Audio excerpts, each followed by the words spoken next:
Hello Aarva family. మన new year resolution లో నేను 200 ప్లాంట్స్ నాటుతానని చెప్పాను కదా. ఆ ప్లాంటేషన్ వర్క్స్ అయితే స్టార్ట్ అయ్యి ఒక ల్యాండ్ తీసుకొని క్లియర్ చేసి అక్కడ లెవెలింగ్ చేపించి డిగ్ చేపించాం ప్లాంటేషన్ కి. ఈ వీడియో లాస్ట్ వర్క్ చూడండి, మీ అందరికి ఒక స్పెషల్ గిఫ్ట్ ఉంది. ఈ గిఫ్ట్ మేబీ అందరికీ కాకపోవచ్చు, కొంతమంది. ప్లాంటేషన్ చేయడం ఇంపార్టెంట్ కాదు, అది సర్వైవ్ అవ్వడం ఇంపార్టెంట్. అందుకనే దానికి కావాల్సిన మినరల్ బూస్టర్స్ అన్ని, అలానే అవేం ఫర్టిలైజర్స్ ఏం కాదు, జస్ట్ మినరల్ బూస్టర్స్ అంతే. Here comes the most important part. నేను ప్లాంటేషన్ చేద్దాం అనుకున్న తర్వాత ఆల్మోస్ట్ ఒక 1 వీక్ నుంచి ఆలోచిస్తూనే ఉన్నాను, అసలు ఎలాంటి ప్లాంట్స్ ని సెలెక్ట్ చేసుకుందాం, ఏవి ప్లాంటేషన్ చేద్దాం. బికాజ్ మనం ఏదైనా ఒక ప్లాంటేషన్ చేస్తే అది యూస్ఫుల్ గా ఉండాలి, అది నాకైనా లేదా ఇంకొకరికైనా. అందుకే బాగా రీసెర్చ్ చేసి మ్యాంగోస్ ఒక 15 ప్లాంట్స్ తీసుకుందామని ఫిక్స్ అయ్యాను. ఆ మ్యాంగోస్ లో కూడా చాలా రకాలు ఉంటాయని నాకు తెలుసు, కానీ ఈ నర్సరీకి వెళ్ళేంత వరకు తెలియదు. ఇక్కడ ఆల్మోస్ట్ ఒక 20+ వెరైటీస్ ఉన్నాయి. దాంట్లో నుంచి అందరికి తెలిసిన ఒక 5 వెరైటీస్ తీసుకొని, ఎవరికి తెలియని డిఫరెంట్ మ్యాంగోస్ అన్ని ఒక 2-3 వెరైటీస్ తీసుకున్నాం. నేను మ్యాంగోస్ సెలెక్ట్ చేసుకోవడానికి మెయిన్ రీజన్ ఏంటంటే, నాకు మ్యాంగోస్ అంటే చాలా ఇష్టం. ఆ సీజన్ వచ్చినప్పుడు నేను ఆల్మోస్ట్ ఒక 10,000 to 15,000 మ్యాంగోస్ మీద స్పెండ్ చేస్తాను. ఆ ఎక్స్పెన్సెస్ ని కొంచెమైనా తగ్గించని మ్యాంగో సెలెక్ట్ చేసుకున్నాను. అండ్ ఇంకొక మెయిన్ థింగ్ ఏంటంటే, మనం ఏమన్నా న్యూ పీపుల్ మీట్ అవ్వడానికి వెళ్తున్నప్పుడు మనం ఒక బొక్కేనో గిఫ్ట్ తీసుకెళ్తాం కదా. అలా కాకుండా ఈసారి నుంచి ఇవి నా ఫామ్ లో పండాయి, నేనే గ్రో చేశాను అని ప్రౌడ్ గా చెప్పుకోవాలని ఉంది. అందుకే ఇది సెలెక్ట్ చేసుకున్నాను. నేను నర్సరీకి వెళ్లే ముందు అనుకున్నా, మనం ఒక వ్లాగ్ రికార్డ్ చేద్దాం, అక్కడ ఉన్న ప్లాంట్స్ అన్ని ఎక్స్ప్లెయిన్ చేద్దామని. బట్ అక్కడికి వెళ్ళిన తర్వాత అన్ని మర్చిపోయా. నా పరిస్థితి ఎలా అయిపోయిందంటే, చిన్నపిల్లని తీసుకెళ్లి చాక్లెట్ ఫ్యాక్టరీలో వదిలేసినట్టు అయిపోయింది. అక్కడ ఉన్నవన్నీ తీసుకోవాలని ఉన్నా జస్ట్ కొంటే సరిపోదు కదా, అవి ప్లాంటేషన్ చేయడానికి ల్యాండ్ కావాలి, వాటర్ ఫెసిలిటీ ఉండాలి. ఇవన్నీ గుర్తొచ్చి ఒక 60 ప్లాంట్స్ కొనుక్కుందామని ఫిక్స్ అయ్యాను. మీకు కూడా ప్లాంటేషన్ ఇష్టం ఉంటే నన్ను అడగండి, సజెషన్, నాకు తెలిసింది చెప్తాను. ఫర్ ఎగ్జాంపుల్, మీరు అవుట్డోర్ లో ప్లాన్ చేసుకోవాలి అంటే మనం మ్యాంగోస్ కానీ కోకోనట్స్ కానీ ఇలాంటివి ఏదైనా ప్లాన్ చేసుకోండి. మీరు ఇంటి లోపల ప్లాంటేషన్ చేసుకోవాలి అంటే, ఐ మీన్ ఇండోర్ ప్లాంట్స్ ఎక్కువ గ్రో చేయాలి అనుకుంటే, ఆక్సిజన్ ఎక్కువ సప్లై చేసే కొన్ని ప్లాంట్స్ ఉంటాయి, అవి సెలెక్ట్ చేసుకోండి. అప్పుడు మీ హౌస్ అంతా ఆక్సిజన్ తో ఫుల్ అవుతుంది. అవి మీ ఇంట్లో ఆక్సిజన్ లెవెల్స్ ని పంప్ చేస్తాయి. ఫర్ ఎగ్జాంపుల్, అరక పామ్ అని ఒకటి ఉంటుంది, అండ్ స్నేక్ ప్లాంట్, అలోవెరా, ఇవన్నీ ఆక్సిజన్ ఎక్కువ సప్లై చేస్తాయి. మీరు ఇండోర్ ప్లాంట్స్ ప్లాన్ చేస్తుంటే ఇలాంటివి ప్లాన్ చేయండి. మీ అందరికి ఒక స్పెషల్ గిఫ్ట్ ఉంటుందని చెప్పాను కదా. అదేంటంటే, జనరల్ గా అందరూ స్టార్స్ ని కొనుక్కుంటారు, తెలుసు కదా. ఒక స్టార్ ని సెలెక్ట్ చేసుకొని ఆ స్టార్ ని కొనుక్కొని దానికి వాళ్ళ పేరు పెట్టుకుంటారు. అలా కాకుండా నేను ప్లాంటేషన్ చేసిన ప్రతి ప్లాంట్ కి మన ఫాలోవర్స్ లో ఒక్కొక్కరు పేరు పెడదామని అనుకుంటున్నాను. మన ఫామ్ లో ఒక ప్లాంట్ మీ పేరు మీద ఉండాలి అని అనుకుంటే మీ పేరు నాకు కామెంట్ లో మెన్షన్ చేయండి. నేను దాంట్లో కొంతమందిని సెలెక్ట్ చేసి వాళ్ళ పేరుని ఆ ప్లాంట్ కి పెడతాను. అండ్ ఈ వీడియో లాస్ట్ వరకు చూడండి, నేను తెచ్చిన ప్రతి ఒక్క ప్లాంట్ చెప్తాను. మీ పేరుతో పాటు మీకు ఇష్టమైన ప్లాంట్ కూడా మెన్షన్ చేయండి, సో దట్ ఆ ప్లాంట్ కి మీ పేరు పెట్టేటట్టు చూస్తాను. అండ్ ఈ ఛాన్స్ ఓన్లీ 60 మెంబర్స్ కి మాత్రమే ఉంది, బికాస్ నేను తెచ్చిందే 60 ప్లాంట్స్. అండ్ ఇది చెప్పడం మర్చిపోయాను, నేను ఈ డెసిషన్ కూడా రీసెంట్ గానే తీసుకున్నాను. మనం very soon natural product start చేస్తున్నాం కదా, దాని నుంచి వచ్చే ఇన్కమ్ లో కొంత భాగం ఒక గుడ్ కాజ్ కోసం యూస్ చేస్తానని చెప్పాను కదా. ఆ మనీని దీనికి డొనేట్ చేద్దామని నేను చాలానే ఆలోచించాను. ఓల్డ్ ఏజ్ హోమ్ అనుకున్నాను, వచ్చిన మనీని మంత్లీ ఒకసారి ఫుడ్ డొనేట్ చేద్దాం అనుకున్నాను. ఇవన్నీ టెంపరీ థింగ్స్, మేబీ మీకు ఆ ఒక్కరోజు కడుపు నింపచ్చు. అలా కాకుండా ఒక ప్లాంటేషన్ చేస్తే మీకు మీ నెక్స్ట్ జనరేషన్స్ కూడా యూజ్ అవుతుంది. అందుకే ఈ డెసిషన్ తీసుకున్నాను. మనకు వచ్చే ప్రాఫిట్ లో కొంత భాగం ఎవ్రీ మంత్ ప్లాంటేషన్ కి వెళ్తుంది. అవన్నీ మీరు చూడాలి అనుకుంటే మన ఛానల్ ని సబ్స్క్రైబ్ చేసి పెట్టుకోండి. నాకు ఎందుకో తెలీదు, కోకోనట్ ట్రీస్ అంటే చాలా ఇష్టం. అందుకే కోకోనట్ ప్లాంట్స్ కూడా ఎక్కువ తీసుకుంటున్నా. నేను దీంట్లో 2 వెరైటీస్ తీసుకుంటున్నా. ఒకటి కేరళ వెరైటీ, ఎల్లో కలర్ లో ఉంటాయి కోకోనట్స్, మీరు చూసే ఉంటారు. అండ్ నెక్స్ట్ థింగ్, మన ఆంధ్రాలో ఎక్కువగా దొరికేది గంగా బోండం అంటారు కదా, ఆ variety. What's your most favourite tree అంటే ఏం చెప్తారు? నేనైతే కోకోనట్ అనే చెప్తా.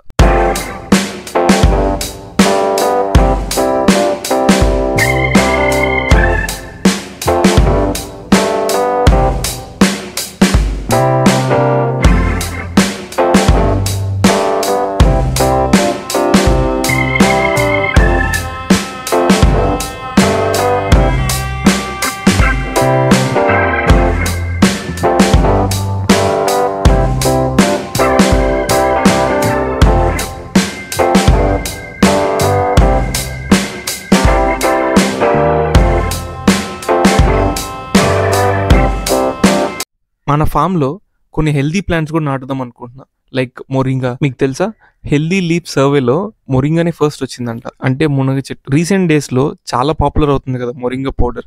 అందుకనే మన ఫామ్ లో కూడా అట్లీస్ట్ ఒక 4-5 ప్లాంట్స్ అన్న మొరింగా ఉండాలనేసి ప్లాంటేషన్ చేస్తున్నాను. నేను నా వీడియోస్ లో ఎప్పుడైనా ప్లాంటేషన్స్ గురించి చెప్తే ఒకరిద్దరు కామెంట్ చేస్తారు, మీది వాటర్ ప్లాంట్ కాదు భయ్యా, మీ నుంచి కూడా ఎంతో కొంత పొల్యూషన్ ఉంటుంది, మీరు కూడా ప్లాంటేషన్ గురించి మాట్లాడుతున్నారు అని. నేను ఆర్వా పెట్టాలనుకున్న దానికంటే ముందే ఒక ల్యాండ్ తీసుకోవాలి, ప్లాంటేషన్స్ చేయాలి అని అనుకున్నా. ఎందుకంటే మా వాటర్ ప్లాంట్ నుంచి ఎంతో కొంత పొల్యూషన్ అనేది ఉంటుంది. అలాగే మా కంపెనీ తిరిగే వెహికల్స్ నుంచి, నేను తిరిగే వెహికల్స్ నుంచి కొద్దో గొప్ప పొల్యూషన్ ఖచ్చితంగా ఉంటుంది. దాన్ని మేమేం చేయలేం కాబట్టి కనీసం కొంచెమని రిపేర్ చేద్దామని ఒక ల్యాండ్ ఎక్వైర్ చేసుకొని ప్లాంటేషన్ చేస్తున్నాను. అలా కామెంట్ చేయడం తప్పని నేను చెప్పట్లేదు. ఒకరిని పాయింట్అవుట్ చేసే ముందు మనం ఎంతో కొంత చేసి ఉండాలి కదా. మీరు ఎన్ని ప్లాంటేషన్స్ చేశారు ఆలోచించుకొని తర్వాత కామెంట్ చేయండి అని చెప్తున్నా, అంతే.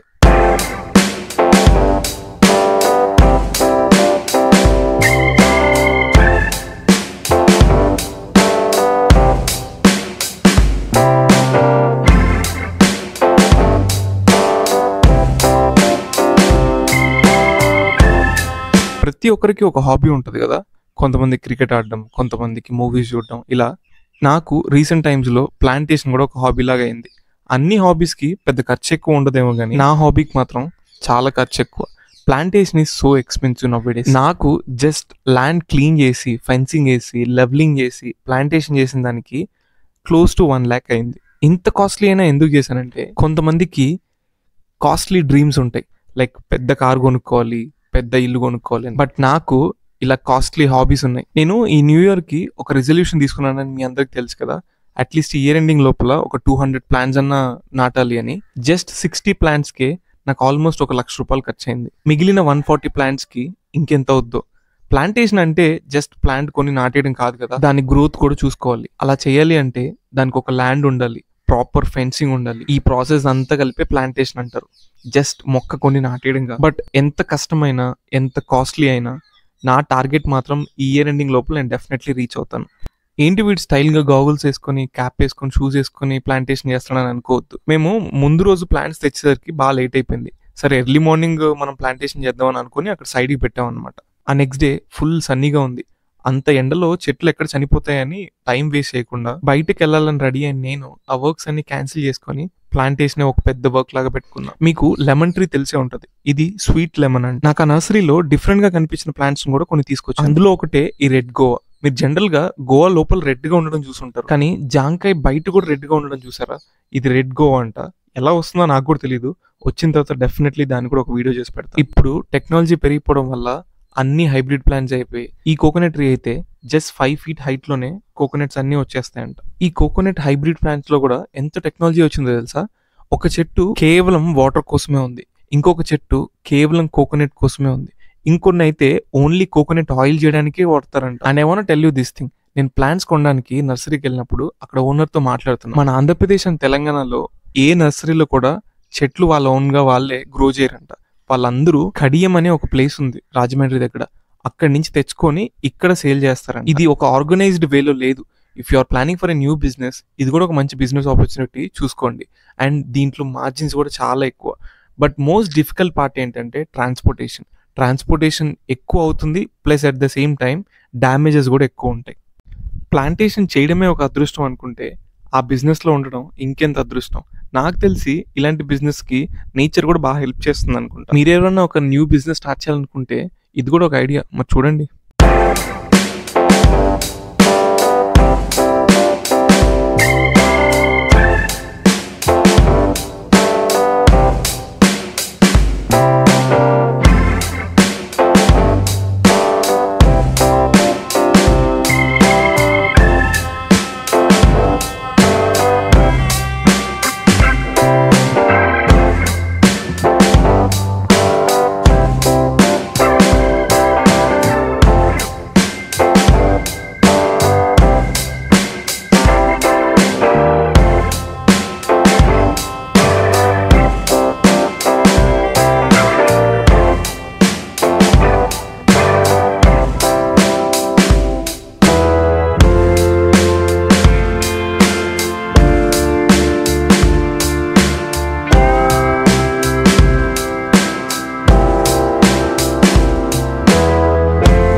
అక్కడ అన్నిటికంటే ఇంట్రెస్టింగ్ గా అనిపించింది ఈ ప్లాంట్. ఎందుకంటే ఇది బత్తాయి అండ్ లెమన్ కి క్రాస్ అంట. సో ఇది ఒక జ్యూస్ లెమన్ లాగా ఉంటుందంట. మీరు దాన్ని జ్యూస్ చేసుకొని తాగేయచ్చు. ఇది కూడా నాకు బాగా ఇంట్రెస్టింగ్ అనిపించింది. ఇందా చెప్పాను కదా, అదే రెడ్ జాంకాయ. ఇది నాకు ఎందుకు అంత స్పెషల్ గా అనిపించింది అంటే, జనరల్ గా జాంకాయ రెడ్ గా ఉంటుందేమో, బట్ ఇక్కడ లీవ్స్ కూడా రెడ్ గానే ఉన్నాయి, దాని రూట్స్ కూడా రెడ్ గా ఉన్నాయి. చూడాలి వచ్చిన తర్వాత ఎలా ఉంటుందో.